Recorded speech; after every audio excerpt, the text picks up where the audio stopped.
Unboxing é a série, né? Estamos falando sobre unboxing. Para você que não pegou as outras mensagens, você que está aqui de repente visitando a gente, de repente você está pela internet assistindo a nossa live, seja muito bem-vindo. Continue aí, fique com a gente, comente, clica no coração, sei lá, se inscreve. Não parece youtuber, né? Mas às vezes você não sabe do que a gente está falando. Eu vou te dar um pouco assim de informação. A gente começou essa série há 2 semanas atrás. Unboxing significa tirar algo de dentro de uma caixa, né? Aquela sensação de expectativa quando você comprou um aparelho, uma decoração, um item para você, e aí você faz um unboxing tipo assim, eu vou mostrar a minha reação abrindo isso aqui, né? É uma moda hoje, mas se você for ver bem, a gente sempre faz unboxing na época de final de ano, né? Faz aquele amigo secreto, né? E aquilo que a gente faz, que todo mundo quer ver o que o outro ganhou, é o unboxing, né? Porque todo mundo quer assim, vamos ver, vamos ver. Aí você ganha o pior dos presentes, o outro ganha, né? Um iPhone, o outro ganha, sei lá, e você ganha uma meia, né? Aí você fica louco com isso. E por que a gente quer ver o unboxing das pessoas? Para ver a expectativa, a reação que elas têm quando vê o que está dentro da caixa, né? E existem vídeos disso. E aí a gente pegou esse nome, unboxing, e a gente está fazendo uma série. Semana retrasada a gente falou sobre abrir o ano, né? Abrir essa caixa, abrir 2024, e o que a gente encontra, como que a gente reage às expectativas que vão sendo construídas e se confrontando com a realidade, como que a gente se prepara para um ano. Na semana passada a gente falou sobre o unboxing do coração, sobre como é importante proteger o nosso coração. As naves voltaram, essa semana nós já falamos sobre isso nas nossas naves, foi tão gostoso. E hoje nós vamos falar, o tema dessa noite é: Deus não cabe na sua caixa. Deus não cabe na sua caixa. Eu trouxe essa caixa aqui, e dentro dessa caixa está o maior presente que já foi dado para qualquer pessoa. Eu vou revelar nessa noite para vocês, e vai, com certeza, você vai desejar algo que está aqui, dentro desse pacote. Falando em caixa, eu e a minha esposa, a gente está praticamente há 10 anos lutando para que as crianças durmam no quarto delas. Se você tem filhos, você deve ter vivido essa luta. É uma batalha, né? Você quer dormir à vontade, mas você tem um pedaço de um braço debaixo da sua costela, né? E eu vivo isso há 10 anos, eu tenho 3 filhos, o Theo, a Naomi e o Caio. E nós vivemos essa batalha já há quase 10 anos. E algumas semanas atrás, né, acho que 1 mês e pouquinho atrás, nós compramos uma treliche. Acho que é a 15ª cama que a gente compra já, mas nunca deu certo. E a gente comprou uma treliche, né, para caber os 3 no mesmo quarto. E essa treliche veio, a Fernanda montou, porque ela ficava falando, vamos montar, eu me enrolei, ela foi lá, quando eu fui ver, tudo meio montado já. Eu só montei a última cama de baixo, ajudei ela, mas essa é a mulher, hein? Essa é a esposa, que até monta a treliche. E aí de manhã eu falei, né, quem quiser precisar de uma montadora de treliche, aí a Fer já ficou brava comigo, eu não vou repetir a piada. Mas ela montou a treliche. E aí a gente está nessa luta, mas o que acontece? Uma treliche vendendo numa caixa, a gente comprou pela internet, veio uma caixa. A caixa tem 2 metros e pouco de altura por uns 80, 90 de largura. Uma caixa enorme. E aí quando eu ia colocar essa caixa para fora, não joga a caixa, porque a gente vai fazer um forte. As crianças inventaram que ia construir uma fortaleza com a caixa. Para onde foi a caixa? Para o meu escritório. E aí eu fiquei umas 3 semanas driblando uma caixa gigantesca dentro do meu quarto, que nunca se tornou um forte. Eu não me tornei um forte. Ninguém ficou forte lá em casa. Eu fiquei bravo, porque tinha uma caixa gigantesca dentro do meu escritório. E eu fazendo as lives, né, conversando com o cliente, uma caixa de papelão gigante atrás de mim. Até que no momento eu falei, gente, não dá, vamos fazer um acordo aqui, vamos jogar a caixa fora, vocês não vão fazer o forte, não vai dar certo. Eu fui lá e coloquei a caixa para fora. Sabe por quê? Porque caixa você não joga fora. Você não joga fora uma caixa, você pega a caixa e põe na rua, né? Você não joga, não pica e joga fora, porque caixa... Não, mano, alguém vai precisar de uma caixa, alguém vai passar aqui na rua e vai pegar. E a gente gosta de uma caixa. Essa é a grande verdade, a gente gosta de uma boa caixa. Não tem, às vezes, que você passa no mercado, vê uma pilha de caixa e fala, essa sacola aqui, vou pegar uma caixa. Aí você pega a caixa. Você vê uma caixa na rua, você fala, pode pegar, pode pegar. Você nem vai fazer nada com aquela caixa, mas você pega a caixa. Porque a gente gosta de uma caixinha, né? Igual essa moça aqui, abraçada com uma caixinha. Aí você vai e compra um negócio, tem aparelhos que você compra e guarda a caixa, que você fala assim, uma hora eu vou usar essa caixa, vai que dá um pau, né? Tem que levar para manutenção. Mas tem coisa que você pega uma caixa firme e você diz, essa caixa aqui, cara, eu vou pôr, sei lá, vou pôr grampo, vou pôr clipes, vou pôr livro. e você quer essa caixa, e aí você deixa ela em algum lugar. E mais legal do que a caixa ser boa para transportar coisas, ela é boa também para organizar. Se você tem no canto do seu quarto uma pilha de coisa ali, é bagunça. Põe dentro da caixa. Organização. Mas uma boa caixa não é necessariamente uma caixa gigantesca. Quem já mudou de casa aí? Levanta a mão. Você vai mudar de casa e você pensa, eu preciso de caixa. Você não vai pegar uma caixa assim, né? Quem vai carregar a caixa de 3 metros de... Não dá. Então uma boa caixa não precisa ser uma grandona. É aquela caixa que você consegue carregar, que você consegue organizar. Uma caixa para livro seria uma caixa assim, um pouco maior que essa aqui. Porque se você botar isso aqui de livro, você nunca vai erguer. E a hora que você erguer, vai cair todos os livros, né? Porque a base, a parte de baixo não vai sustentar. Então, uma boa caixa não é uma caixa grande, é uma caixa perfeita. É uma caixa que encaixa. E a gente ama isso, a gente quer ter uma boa caixa. Todo mundo quer. Que ela organiza, ela transporta. Bom, o grande problema dessa nossa vontade de ter caixas e de querer pôr coisas em caixa, e elas podem ser essas caixas de papelão, podem ser aqueles containers, né, que toda mulher deseja ter um monte de containerzinho de plástico. Tupperware, são caixas, né? Lembrei de uma coisa, mas nem vou falar. O grande problema é que a gente faz exatamente isso com Deus. A gente conhece a Deus, a gente é encantado pela pessoa de Deus, a gente é conquistado por Deus, né? Deus nos atrai a Ele. Aí a gente pega e vive um romance com Deus, né? Começa a se aproximar dEle, começa a andar com Ele, Ele vai transformando a nossa vida, até que um momento você fala assim, espera aí que tem muita bagunça aqui. Eu vou ter que pôr Ele numa caixa. E aí a gente pega Deus e limita Ele a uma caixa perfeita. Uma caixa onde Ele não mexe em tudo, porque Ele está ali, limitado em altura, largura e profundidade. Uma caixa que ela não pode ser pequena demais, porque senão vai parecer que você não foi tão transformado assim, você vai parecer um mundano. Então não pode ser uma caixa tão pequenininha onde Deus não tenha tantos acessos. Mas ela também não pode ser uma caixona muito grande, porque você tem medo de repente de se tornar um crente bitolado, né? Ou o pior de tudo, pode parecer com o tempo que você está perdendo o controle das coisas, se a caixa for grande demais.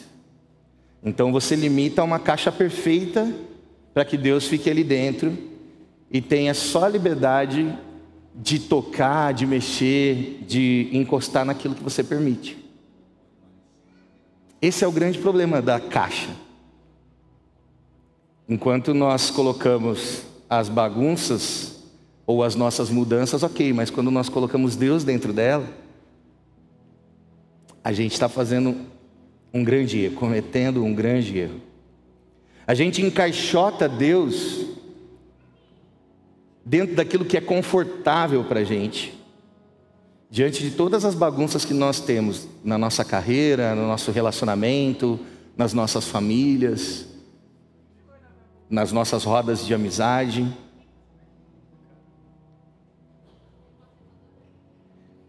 Bom, a palavra diz que Deus nos fez a sua imagem e semelhança.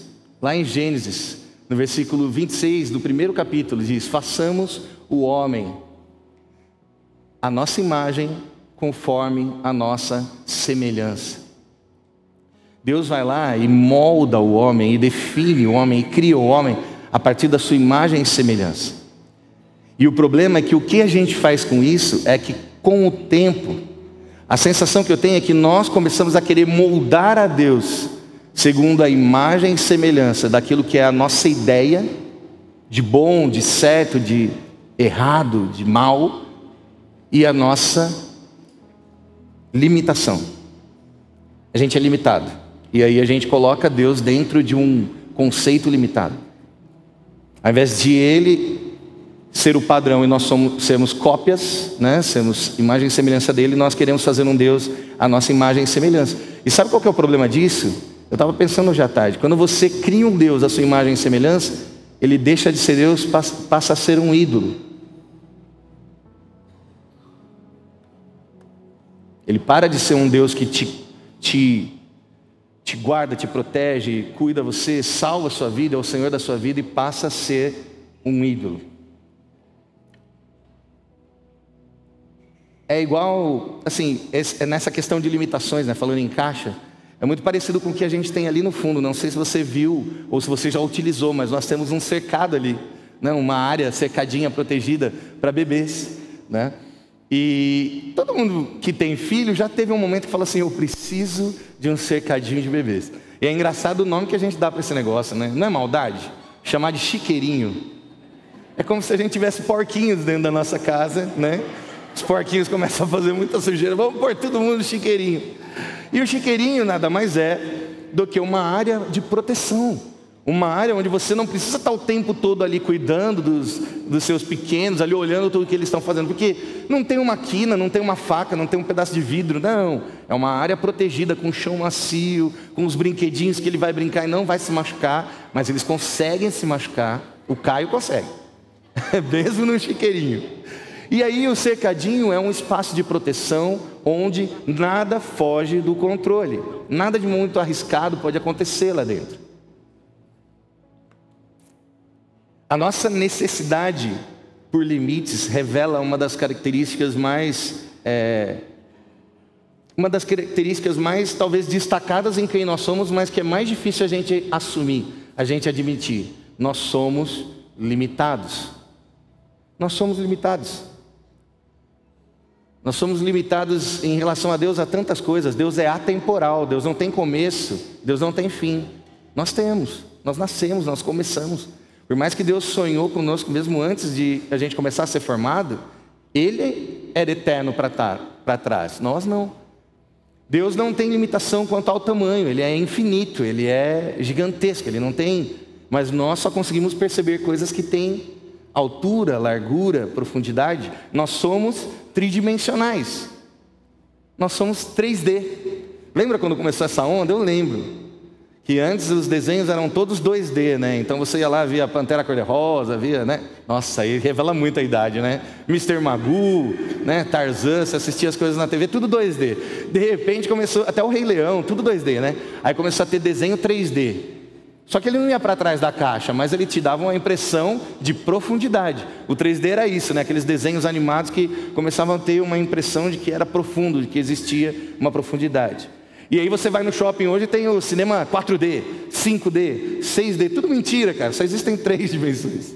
Só dá para ter altura, largura e profundidade. Nós somos limitados a 3 dimensões. Interessante isso, né? Deus, ele não está preso a dimensões, mas nós somos presos a essas 3 dimensões. Muito mais se nós estamos conectados ao nosso chiqueirinho, que é esse planeta que nós vivemos. Se você for ver bem, a Terra é um chiqueirinho. É uma área de controle, é uma área de proteção. Se a gente vivesse num lugar expandido que não tivesse fim, a gente já tinha se perdido por aí. Mas a gente vive num chiqueirinho de proteção, a Terra. E dentro dessa Terra, se você olhar, de dia era mais fácil, mas se você olhar ali, ó, no vidro, você vai ver umas luzes que estão bem longe. E ali é muito perto da linha do horizonte. Se você estiver no nível do mar, por exemplo, e olhar para o mar, você vai enxergar, numa altura de 1,50 m a 1,80 m, você vai enxergar 5 km de distância, mais ou menos. A partir disso, por causa da curvatura da Terra, você já não começa a ver. Aí o povo terraplanista já começa: eu protesto! Os terraplanistas: não tem cobertura na Terra. Mas, numa altura de até 1,80 m, você vai enxergar um horizonte de 5 km. Se você subir em cima desse telhado, ou um pouquinho mais, chegar numa altura de 10 metros, você vai enxergar um horizonte de mais ou menos 10 quilômetros. A distância que você enxerga quase que dobra, praticamente dobra, só de você subir 10 metros. Terça-feira agora, eu e a minha esposa, nós completamos 10 anos de casado. Dá uma salva de palmas pra gente. E o que... Obrigado. A palmas é para ela, né? Que está aturando 10 anos já o cara aqui. Quando a gente decidiu, vamos fazer alguma coisa, a gente ficou pensando onde a gente vai e tal. E no final das contas, a história é longa, mas a gente decidiu que a gente ia passar a noite da terça para quarta no maior prédio de São Paulo, que é o Mirante do Vale. é ali no centrão de São Paulo, é um prédio que tem aquele Sky Sampa lá, que você sobe num vidro assim e olha para baixo. Ele tem 170 metros de altura. Até criarem aquele prédio em Balneário Camboriú, que é gigantesco, ele era o maior prédio do Brasil. E a gente ficou no 41º andar desse prédio, a 150 metros de altura. Lá de cima você via muito de São Paulo, mas não via toda São Paulo. Porque São Paulo é gigantesca, né? É assustador. Para a gente que é do interior, você chega lá e fica, caramba, como é que vive aqui? Mas, de lá de cima, por mais que eu não via o final de São Paulo, olhando para o lado norte, ali em direção ao Rio de Janeiro, ali, né, a divisa do estado, eu via a Serra da Cantareira, do alto do prédio. E a Serra da Cantareira está a 17 quilômetros e 700 metros mais ou menos da onde eu estava. E eu conseguia enxergar ela. Por quê? Porque eu estava muito alto. Então, quanto mais alto eu fico, mais longe eu vejo. E agora, se você é daqueles que gosta de frase de impacto, sabe aquelas frases tipo David Leonardo, né? Aquelas frases assim, tipo aqueles quotes assim, que você fala assim, eu vou tirar uma foto agora, vou postar. Aproveita, eu vou soltar uma boa aqui, prepara o celular. Mas olha que legal isso. Quanto mais desconectado da terra e quanto mais conectado ao céu você está, maior será o seu horizonte e o alcance da sua vista, o alcance daquilo que você vê. Interessante, né? Quanto mais alto você está, quanto mais longe da terra e mais alto, mais perto do céu você está, mais amplo é o seu horizonte. Bonito, hein? Posta lá. Você que está na live aí, ó, aproveita, essa é boa. Posta antes de todo mundo que está aqui, que não pode pegar o celular, estou brincando. Bom, mas mais interessante que isso. Não, pô, Diego, então quanto mais alto eu fico, mais longe eu vejo. Então eu tenho que talvez estar mais alto para ver mais longe. Olha que interessante, não necessariamente.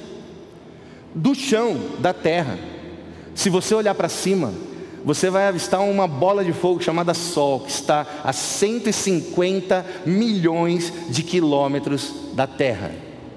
150 milhões de quilômetros, e você enxerga. É ou não é?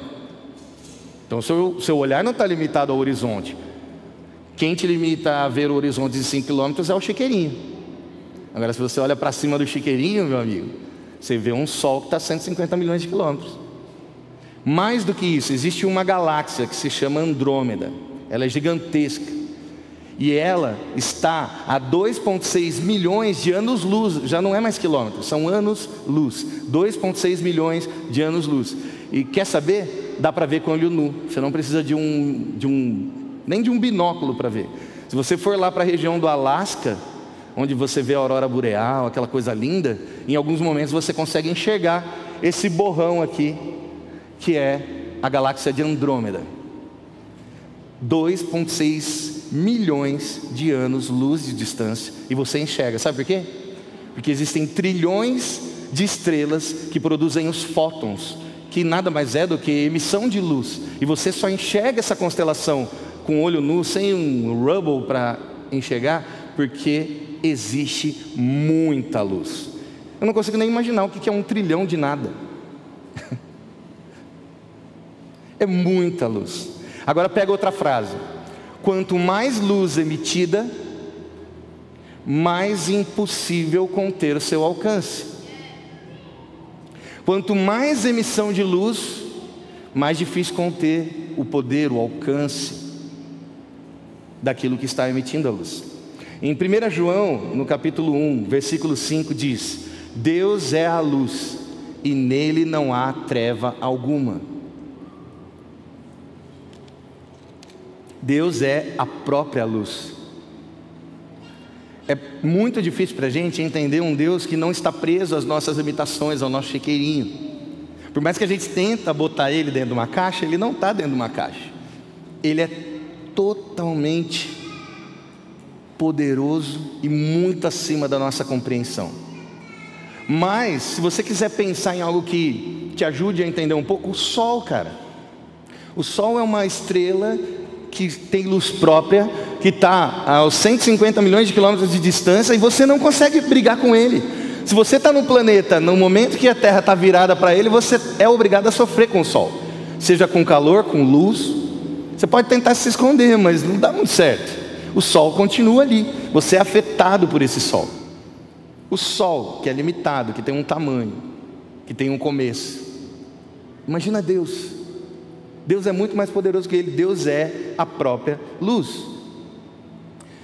Mateus 5,14 diz: vocês são a luz do mundo. Não se pode esconder uma cidade construída sobre um monte. Nós somos a luz do mundo. Nós também somos chamados para iluminar, porém não com uma luz nossa. Assim como eu falei, enquanto a gente está no planeta Terra, numa face do planeta que está virada para o Sol, e nós somos afetados por ele, quem está do outro lado, igual a gente nesse momento, à noite, a gente olha, não vê o Sol, mas a gente vê a Lua, que nada mais é do que um satélite, uma bola, que se não existisse Sol, nós nunca saberíamos que ela existia. A gente só sabe que a Lua existe porque bate uma luz do Sol nela, e nós somos agraciados com o reflexo dessa luz. E o que a gente vê à noite, né, aquelas noites que você vai para um lugar afastado que não tem luz artificial, e aí a lua ilumina, você fala, nossa, que coisa linda. Nada mais é do que você sendo lembrado que um sol existe do outro lado. E a igreja é isso, no meio de trevas, porque Deus é a luz e onde Ele está não há trevas, mas no mundo há.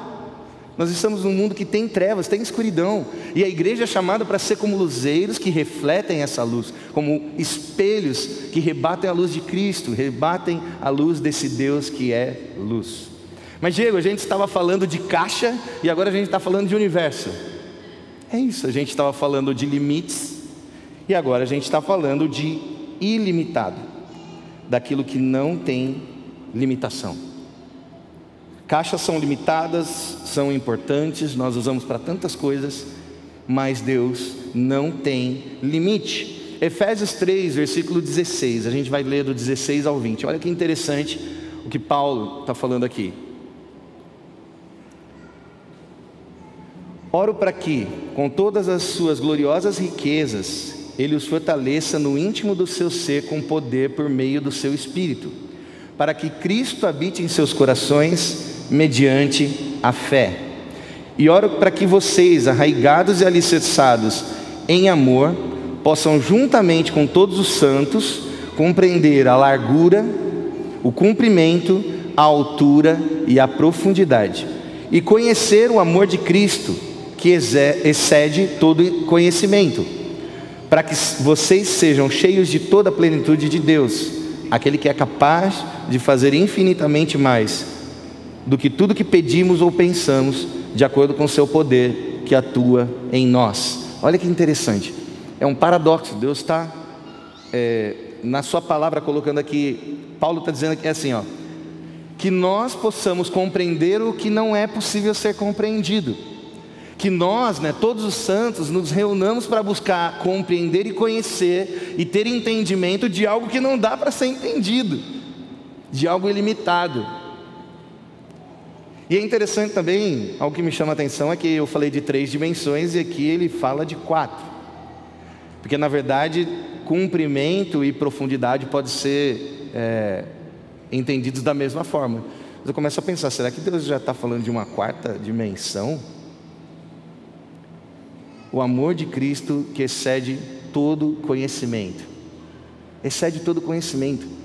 O amor dele não se limita a uma caixa, não é possível encaixotar o amor dele. Imagina ele mesmo, o próprio Deus, o próprio Cristo, excede todo conhecimento, excede todo entendimento. Cristo não cabe nas suas limitações, Jesus não cabe dentro da sua caixa. Deus não cabe na sua caixa. Não cabe. Os limites, eles são para nós. Essas caixas e o bem que elas trazem é para nós. Nós precisamos de limites.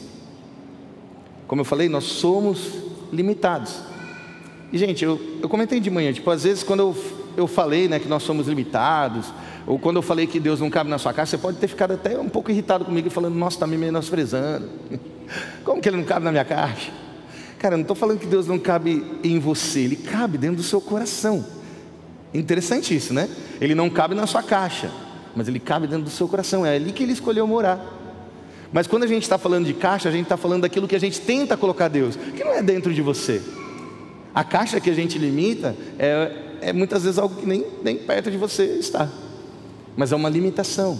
É um espaço de proteção, um lugar onde você acha que é suficiente para que ele mexa em quem você é, no que você faz. Olha que interessante, graças a Deus pelos limites. O Éden era um limite. O jardim do Éden era um limite. Deus põe a terra em ordem, né? Ali em Gênesis ele começa a organizar o planeta, organizar todas as coisas, criar todas as coisas, e aí ele pega e cria o homem e a mulher e coloca dentro de um jardim. Por quê? Ambiente de proteção. Somos limitados. Se Adão e Eva fossem colocados num lugar aberto, se fosse colocado num deserto, como que eles iam se alimentar, beber água?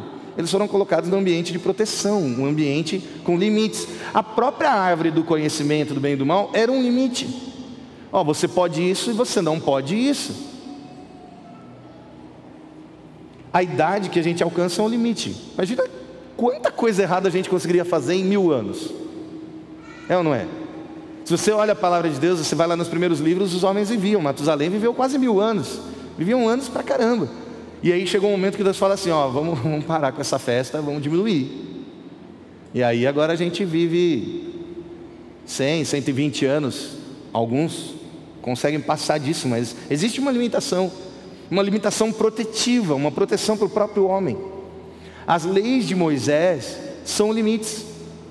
Você pega ali, no Novo Testamento você vê explicações sobre a lei, dizendo que a lei era o tutor para que o homem não se autodestruísse. Moisés precisa subir no monte, ouvir o que Deus tem de direção, para trazer para o povo algumas regras, porque o povo ia se destruir, seja com higiene, seja com as práticas dele, com os rituais, seja com a liberdade de fazer o que não deve. Os limites são para isso. Quem é pai sabe, quando você põe um limite para o seu filho, você não está querendo castigar ele, não deixar ele usufruir de uma bela de uma coisa, você está querendo que ele não se machuque, você está querendo que ele não se frustre. E às vezes, quando a gente é novo, a gente fica todo dodói assim, né? Todo, nossa, meu pai não entende. Cara, ele entende. Ele quer te proteger. Limitações de onde ir, com quem ir, até que horas ir, tudo isso são limites tão preciosos de quem ama. Deus nos ama, por isso que Ele nos fez limitados e por isso que Ele nos deu limites. E os limites, eles são bons e mais do que bons, eles são necessários. Principalmente se quem determinou esses limites é Deus. Então, se você olha para a sua vida e você vê que em alguns momentos você tinha nitidamente um limite colocado diante de você por Deus, cara, agradece. Obrigado. O que será que está por trás dessa parede que Deus colocou?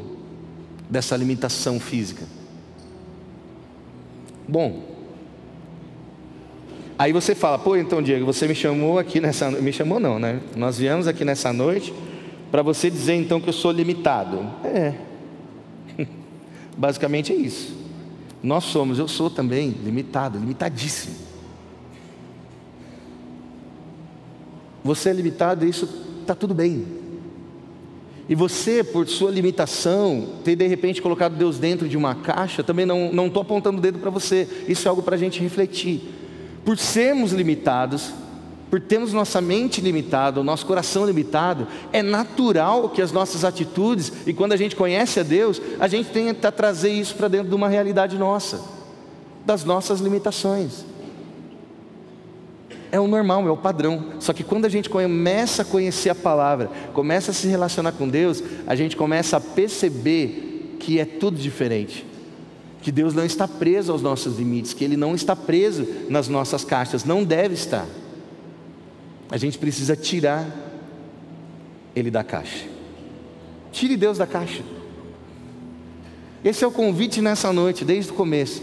Tiremos Deus da caixa, Ele não cabe lá dentro. Tire Deus da caixa do seu relacionamento. De repente você está limitando a ação de Deus dentro daquilo que você vive com a sua namorada, com o seu noivo, com o seu marido, com a sua esposa. Tira Deus da caixa, deixa Ele participar de tudo, das decisões, das conversas. Tira Deus da caixa do seu momento de trabalho. De repente, quando você vai para o trabalho, você fecha uma caixa ali, ó Deus, aqui você não sai.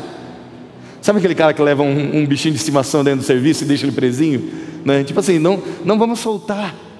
Deixa ele aqui preso para não causar nenhum problema, nenhum transtorno. Olha o que a gente faz com Deus, que ousadia. Deus Todo-Poderoso, que é um sol que invade tudo sem pedir licença, né? Tipo, que tem poder para alcançar tudo. A gente vai lá e fala, não, aqui não, fica bem quietinho aqui. Eu lembro de uma peça antiga, quem é crente velho talvez já viu, né? Aquela peça que Jesus vai visitar o cara que fica toda hora, não, senta aí Jesus, fica aí. A gente faz isso com Deus, a gente fica limitando, fica, não. Talvez o maior unboxing que nós vamos fazer nesse começo de 2024 seja tirar Deus de dentro da caixa, da nossa caixa, da caixa que a gente criou para Ele. Talvez o maior unboxing que a gente vai fazer nesse ano inteiro seja mudar e arrancar, mudar quem nós somos e arrancar todos os limites que nós colocamos para Deus. Deixar Ele entrar em todos os quartos, Ele abrir todas as portas, deixar Ele romper com todas as travas que a gente coloca, todas as coisas que a gente esconde, todas as conversas que a gente não quer que Ele participe, todos os ciclos de amizade, que às vezes a gente tem alguns ciclos onde só se fala dele, e aí Ele é super bem-vindo, mas a gente tem alguns círculos de amizade onde a gente nem pode citar Ele, senão a gente vai ser careta, senão a gente vai ser zombado. Por que a gente faz isso? Que ousadia colocar Deus dentro de uma caixa. É absurdo, né, pensar nisso, que a gente faz isso, mas como a gente é ousado desafiar o próprio Deus e colocar Ele dentro de uma limitação. Que esse seja o nosso unboxing, desempacotar Deus, remover todos os limites dele e do acesso que Ele tem ao nosso coração. Nós lemos mais um versículo, está em Mateus 13, versículo 44. E se você está lendo o nosso plano de leitura bíblica, a gente está lendo o Novo Testamento, e a gente vai ler esse versículo na sexta-feira, então é um spoiler da sua devocional de sexta. Diz assim: o reino dos céus é como um tesouro escondido num campo. Certo homem, tendo-o encontrado, escondeu-o de novo, e então, cheio de alegria, foi, vendeu tudo que tinha e comprou aquele campo. Olha que interessante, é uma parábola de um versículo que Jesus está falando aqui. Um homem descobre um tesouro, e ele está tão apaixonado por esse tesouro, que ele enterra novamente, sai correndo, vende tudo que ele tem, abre mão de tudo, para voltar a comprar aquele terreno e poder ter aquele tesouro para ele. Às vezes você já leu esse versículo, às vezes você já falou sobre ele para alguém, mas será que a gente percebe a grandeza do que está sendo falado aqui? É sem limites. Não é um cara que encontra um tesouro e fala assim: peraí, quanto vale esse terreno? Ah, esse terreno vale tanto. Peraí, será que eu tenho essa grana? Quanto que eu vou ter que dar? É 10% do que eu tenho? É 30% do que eu tenho? Pô, se ninguém souber que tem um tesouro lá, vai valer menos o terreno, né? Então eu não vou deixar ninguém saber que tem um tesouro, para eu pagar bem barato. Não é sobre isso. Não é sobre esse tato assim de tipo, é sobre, caramba, olha o que eu conheci. Tudo passa a ser menos importante. Nada faz mais sentido do que esse tesouro encontrado. Aqui Jesus está falando sobre o reino de Deus, Ele está falando sobre as coisas do alto, Ele está falando sobre si mesmo. Praticamente Ele está falando: gente, aquilo que eu sou, que vocês estão diante de mim aqui, é o absurdo do maior presente do mundo. É aquilo que, se vocês compreendessem exatamente o que vocês estão recebendo, vocês não iam querer mais nada. É semelhante àqueles pescadores que largaram as redes com a sua melhor pescaria da vida para seguir a Ele. É esse tipo de atitude. Essa parábola fala sobre isso, sobre você não restringir a preço, a tempo, você abrir os seus horizontes, olhar para cima do chiqueirinho e se entregar por completo a esse Deus, a esse presente, a esse tesouro. A palavra diz que onde está o nosso tesouro, ali está o nosso coração. Se tem algo que o seu coração deseja mais do que ele, é porque ele não é o seu tesouro. Essa outra coisa é. E ela de repente cabe numa caixa, cabe no seu bolso, cabe dentro da sua casa, mas Deus não. Qualquer tesouro que você esteja guardando, com certeza é muito menor do que Deus. Muito menor do que Deus. Ele é o tesouro.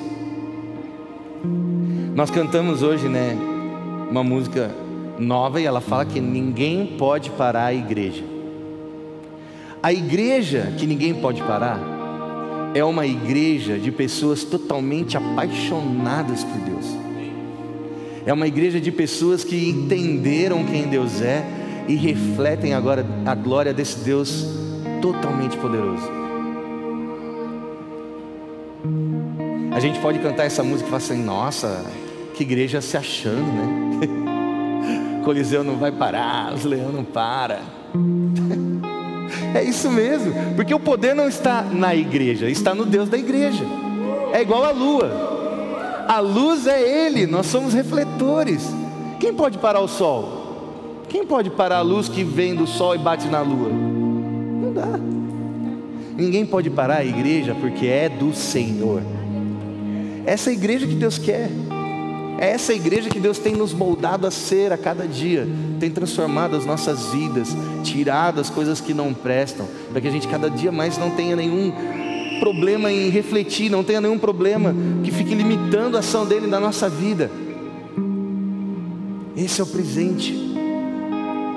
Uma igreja onde Deus não é colocado dentro de uma caixa confortável que permite que nós tenhamos o controle das coisas. Essas paredes não limitam a Deus.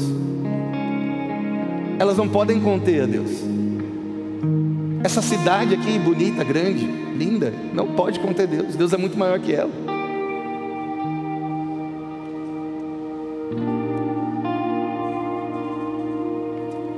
Olha que interessante, Mateus 16, último versículo que a gente vai ler hoje. Mateus 16, 18 diz: sobre esta pedra edificarei a minha igreja, e as portas do inferno não prevalecerão contra ela. É sobre isso que nós cantamos.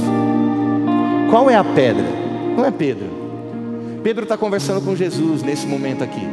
E aí Jesus pergunta: quem dizem que eu sou? Uns dizem que você é Jeremias, outros que é Isaías, outros dizem que é Matias. Eu estou brincando, é só nome de profeta, né? Ou qualquer um outro profeta. E vocês? Quem vocês dizem que eu sou? Tu és Cristo, Filho do Deus vivo.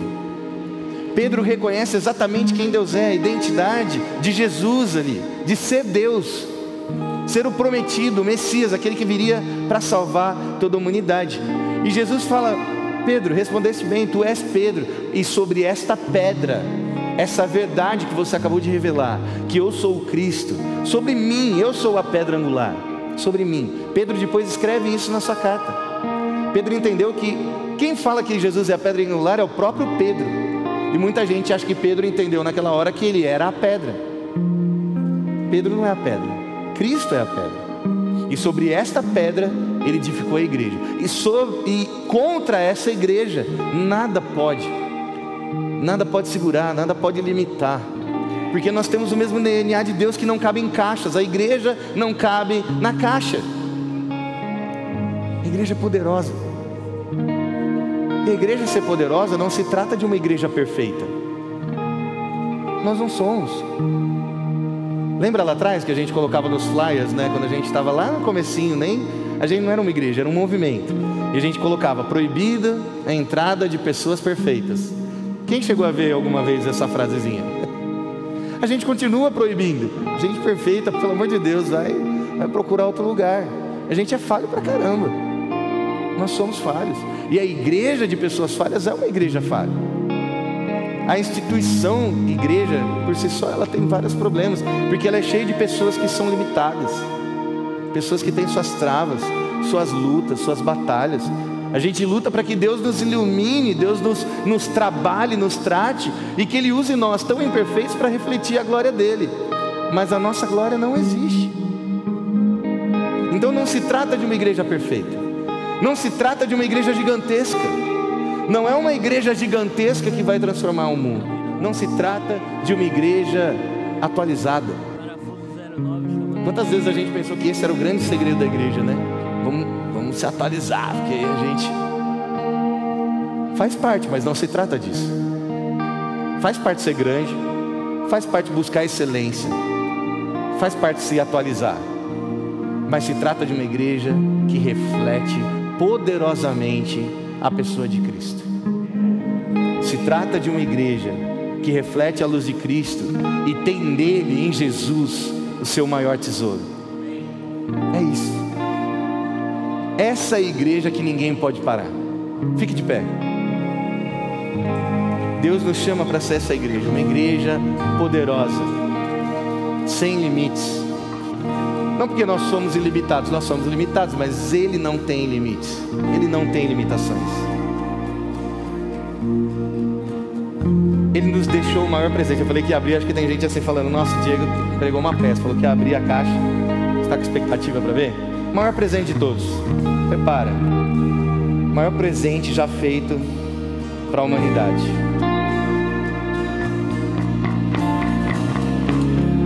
De manhã eu consegui fazer isso melhor.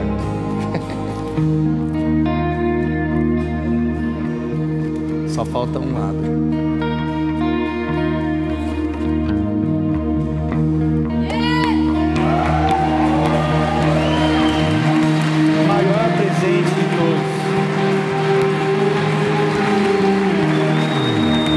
Quando ele sobe no alto do Gólgota e se entrega, mostrando que não há limitações para o amor dele, não há limitações para quem ele é.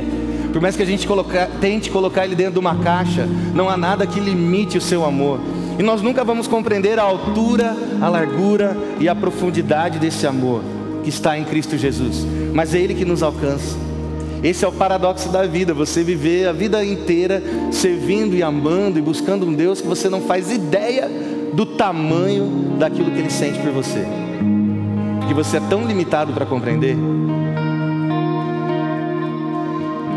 Talvez se você quiser comparar o amor que você tem pela pessoa que você mais ama, não chega aos pés do amor que Ele tem por você. Eu tenho filhos e eu tenho uma esposa maravilhosa, eu amo muito eles. Mas o amor que Deus tem por mim, que me alcançou, é muito maior do que isso. O amor que Deus tem por você e o fato de você estar aqui nessa noite, se de repente você está ouvindo falar desse cara pela primeira vez, o amor que Ele tem por você é incomparável, imensurável, ilimitado, impossível de se conter. É esse amor que Ele tem por nós. É esse amor que nos alcançou. E a gente não pode ser audacioso ao ponto de querer colocar isso tudo dentro de uma caixa. Deus não coube na cruz. Ele saiu de lá tão rápido. Deus não coube numa tumba. Em 3 dias Ele estava fora de lá. Deus não coube dentro desse planeta, o nosso chiqueirinho. Ele está num alto e sublime trono à direita do Deus Pai. Deus não cabe nas nossas limitações. Quando a gente perceber isso, ninguém pode parar. Amém? Feche seus olhos, vamos orar.